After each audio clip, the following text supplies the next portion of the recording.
एक सेठ था, बहुत बड़ा साधु सेवी और धार्मिक प्रवृत्ति का था। जो भी संत महात्मा नगर में आते, वह उन्हें अपने घर बुलाकर उनकी सेवा किया करता था। एक बार एक महात्मा जी सेठ के घर आए। सेठानी महात्मा जी को भोजन कराने लगी। सेठ जी उस समय किसी काम से बाजार चले गए। भोजन करते करते महात्मा जी ने स्वाभाविक रूप से ही सेठानी से कुछ प्रश्न पूछना शुरू कर दिए। पहला प्रश्न था कि तुम्हारे बच्चे कितने हैं। सेठानी ने उत्तर दिया कि ईश्वर की कृपा से मेरे 4 बच्चे हैं। महात्मा जी ने दूसरा प्रश्न किया कि तुम्हारा धन कितना है। उत्तर मिला कि महाराज, ईश्वर की अपार कृपा है हम लोगों पर और हम लखपति हैं। महात्मा जी जब भोजन कर चुके तो सेठ जी बाजार से वापस आ गए थे और सेठ जी महात्मा जी को विदा करने के लिए उनके साथ चल दिए। मार्ग में महात्मा जी ने वही प्रश्न सेठ से भी किए जो उन्होंने सेठानी से किए थे। पहला प्रश्न था कि तुम्हारे कितने बच्चे हैं। सेठ जी ने कहा, महाराज, मेरा एक पुत्र है। महात्मा जी दिल में सोचने लगे कि ऐसा लगता है सेठ जी झूठ बोल रहे हैं। इसकी पत्नी तो कहती थी कि हमारे 4 बच्चे हैं और हमने स्वयं भी 3-4 बच्चे आते जाते देखे हैं, और यह कहता है कि मेरा एक ही पुत्र है। महात्मा जी ने दोबारा वही प्रश्न किया, सेठ जी, तुम्हारे पास कितना धन है।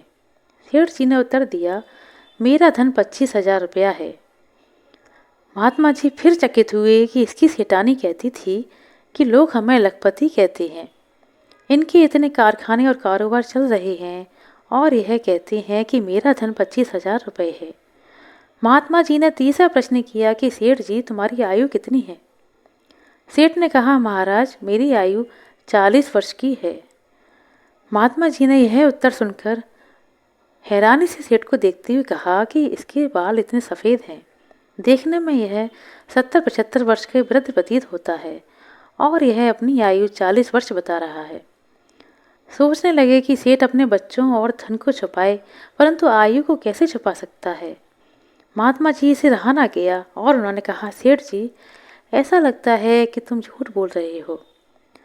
सेठ जी ने हाथ जोड़कर विनय किया, महाराज, झूठ बोलना तो वैसे ही पाप है, और विशेषकर संतों के साथ झूठ बोलना और भी बड़ा पाप है।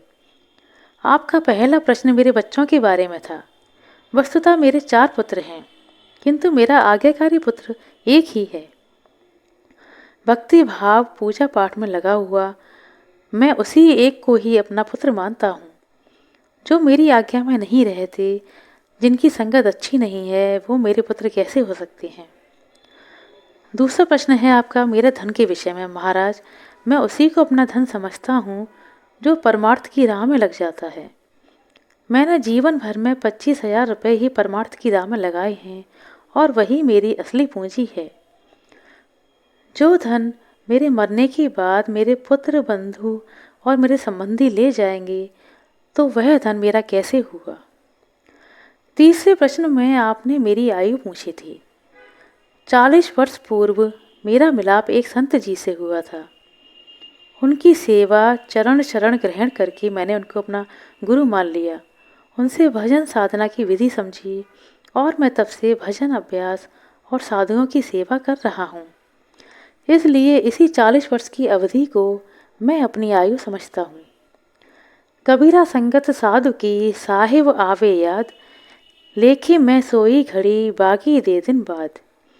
जब कभी सच्चे संत महापुरुषों से मिलाप होता है, तब उनकी संगति में जाकर ईश्वर की याद आती है और भजन की शुरुआत होती है। वास्तव में वही घड़ी सफल है जिसमें हम प्रभु को याद करते हैं। बाकी शेष दिन और बाकी जीवन हमारा निरर्थक ही माना जाएगा। आशा करते हैं दोस्तों आपको हमारे द्वारा सुनाई गई छोटी सी कहानी अच्छी लगी होगी और समझ में आई होगी। यदि कहानी पसंद आई तो कृपया लाइक कर दें, शेयर कर दें। चैनल पर नए हैं तो सब्सक्राइब कर लें। अपना कीमती समय देने के लिए बहुत बहुत धन्यवाद। मिलते हैं अगले वीडियो में, तब तक के लिए नमस्कार।